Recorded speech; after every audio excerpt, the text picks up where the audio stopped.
স্রষ্টা একজন হয়েও কিভাবে 700 কোটি বা তারও বেশি মানুষের খবর রাখতে পারে ভেবে দেখেছেন কি? যদিও এটার উত্তর আল্লাহ তাআলাই ভালো জানেন, তবে যেহেতু আমার হাজব্যান্ড একজন ইসলামিক দার্শনিক, আমি একটা যুক্তি দিয়ে এটার ব্যাখ্যা করার ট্রাই করছি। আমরা সবাই অ্যাপল ওয়াচ, ফিটবিট, অ্যামএসফিট এগুলো হাতঘড়ি সম্পর্কে জানি, যাদের কাজ হলো আমরা কখন কি করছি সবকিছু ট্র্যাকিং করা। যদি এই 700 কোটি মানুষের হাতে ঘড়িগুলো পরানো হয়, তাহলেও কিন্তু তারা তথ্য সংগ্রহ করতে সক্ষম। সাধারণত এরা এক ধরনের তড়িৎ আলো শরীরের ভেতরে পাঠায়, তারপরে আমাদের শরীর থেকে প্রয়োজনীয় তথ্য সংগ্রহ করে এবং সব ডাটা অ্যানালাইজ করে পাঠায়। এবং আমরা জানি আমাদের শরীরেও 70,000 ফেরেশতা রয়েছে যারা নিজেরাই আলোর তৈরি বা নূরের তৈরি।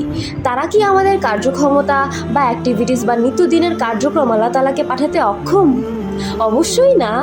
এই দুই আলোচনা থেকে এটা তো শিওর এখানে তড়িৎ ক্রিয়ার কোনো একটা মাধ্যম রয়েছে।